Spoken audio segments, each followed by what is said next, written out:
It's December 1st, 2025. Joseph and I are in California, Brea tar pits in Los Angeles. You can have this whole town. The traffic is terrible. Let's go see the tar pits, Joseph. These green cones mark the places where there's tar bubbling up out of the ground. Look at it, Joseph. Get a close-up on that. They say a lot of them are real small, like this one, you know, what, a foot in diameter. Some of them are bigger. They find animals stuck in them. Go see the bigger ones, but the whole area is just bubbling up with tar.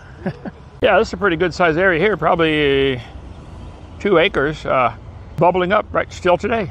Yeah. Want to go swimming? Me neither. Okay, let's go. In this area, Brea tar pits, over the years, they have found hundreds of disarticulated, they're no longer together, animals. They're falling apart. The bones are not connected. They're claiming it's 50,000 years ago. This is baloney.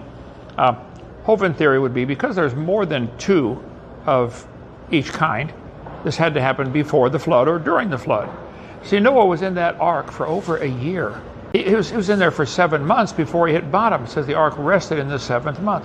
I think Noah's flood took months to kill everybody. And so those that were buried, tar and oil can be made in 20 minutes in the laboratory.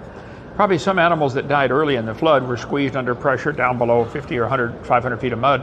And then they come bubbling up, the oil, and these animals get stuck in there. Some animals went out to eat the carcasses.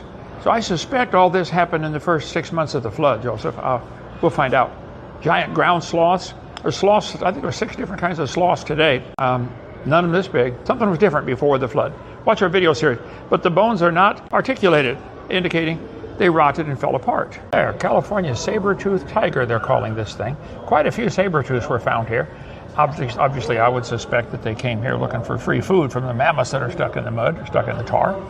And we'll see the video when we get to heaven, how it really happened. This is the giant sloth, 2-toed sloth, 2-toed and 3-toed sloth, big heavy-duty bones. Everything was living to be 900 before the flood came, so everything got bigger. Whenever you see this word prehistoric, throw it out. Okay, there's no such thing as prehistoric. We have history from day 1.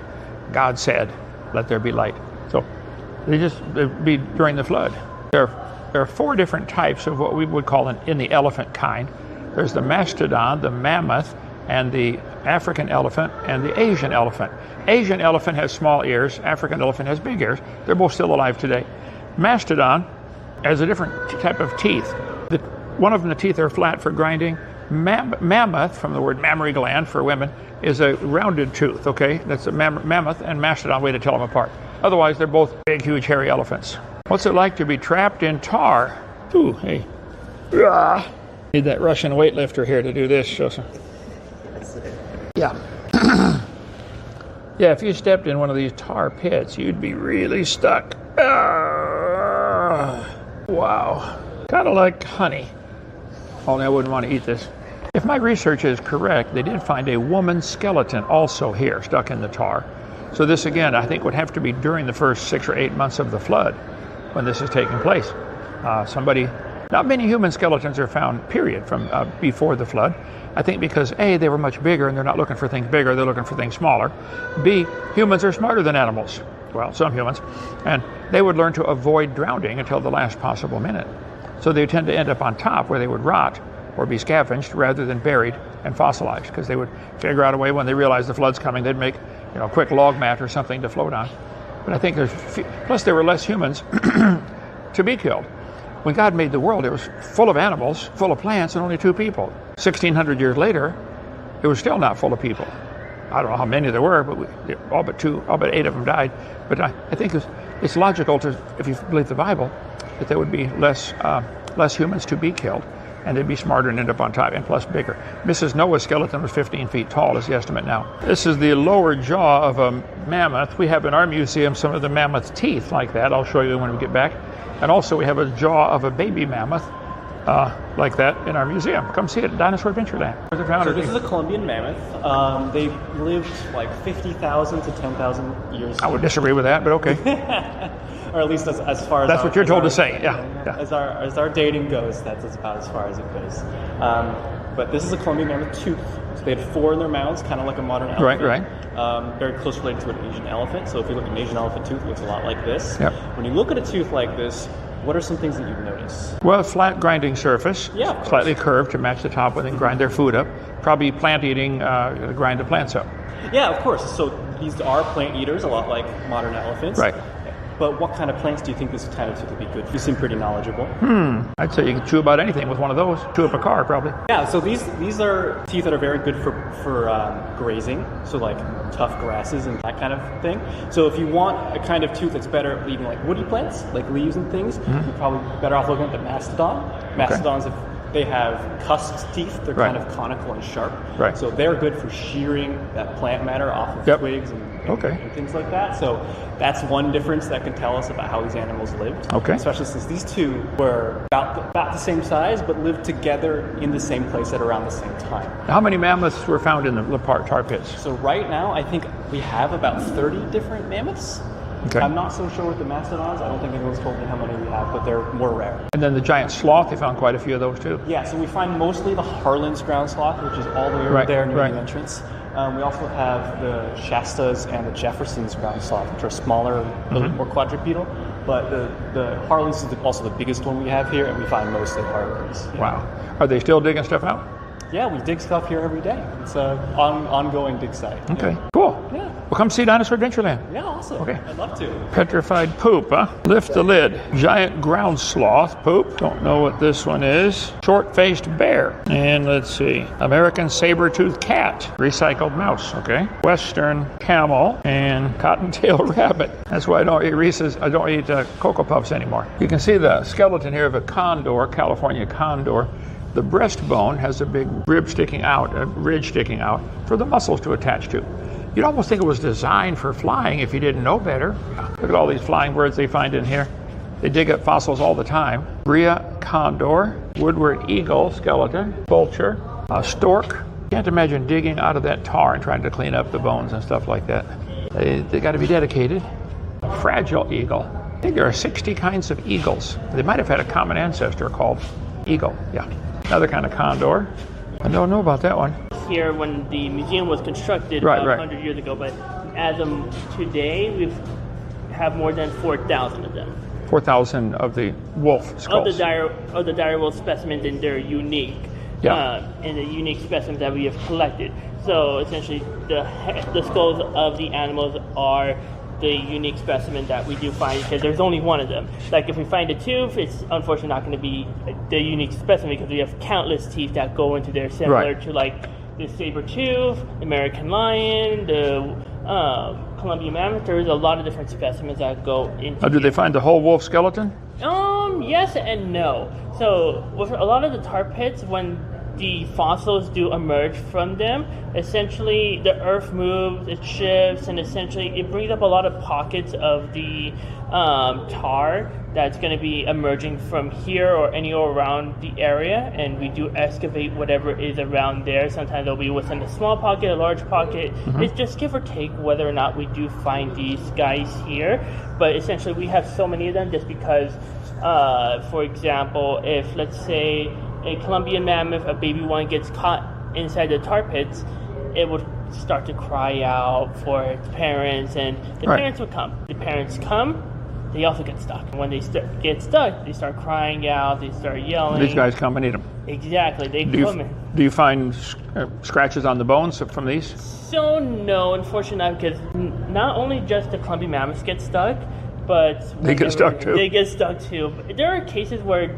if they have sustained trauma, like for example, we should take a closer look towards like any of the skulls that we have here. They have broken bones, they have little broken eye sockets, eye sockets that could have been done by the earth, but also as well as the actual fossils themselves. They sustain trauma, their skulls are bent, like sometimes the vertebrae sometimes just get bent or misplaced just because they sustain trauma on those particular areas.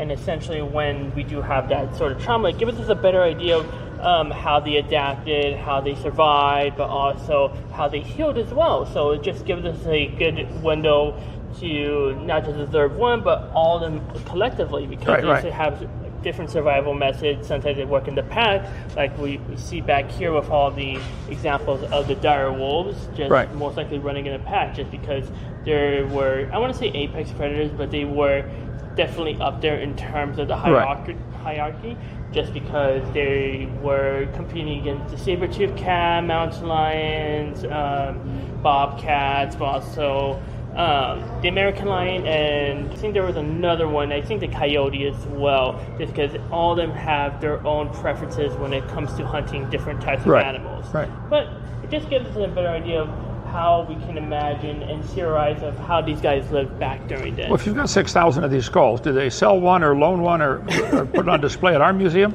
So, who do I see about that? So we can loan them out. I'm pretty sure you would have to talk to one of the representatives for the museum. I think you can go up to the front, see if you could try to schedule an appointment with one of the curators or with one of the museum attendees to make sure if it's possible to do so, because I'm not 100% sure if it's possible, but well, you can't put 6,000 on display. So. Yeah. This is a replica of the dire wolf, and there's about 8 different kinds of wolves in the world.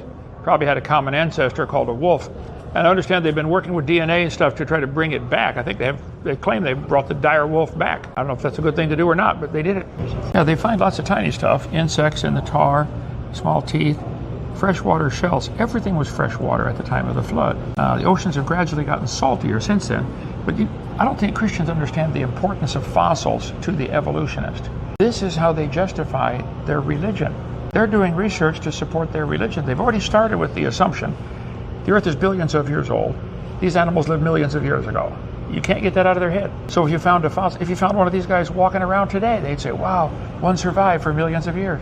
It would not dawn on them to question their worldview. But they spend millions of dollars digging out fossils, carefully cleaning them, getting research grants and all this kind of stuff.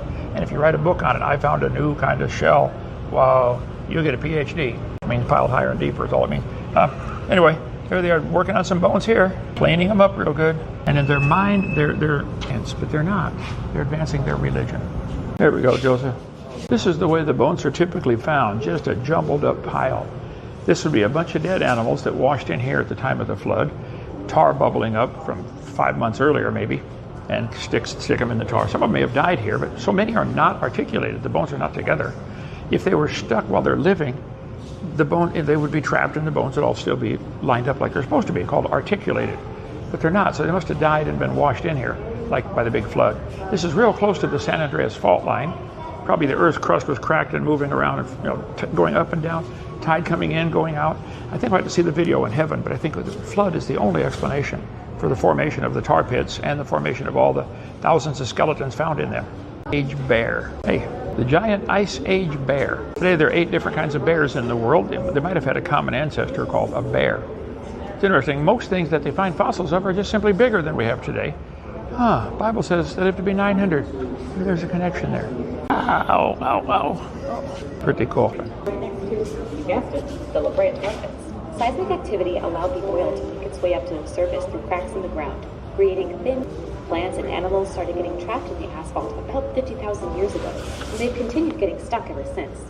Which brings us to today, where excavators and scientists work together to explore the jumbled up remains of these asphalt-rich fossil deposits.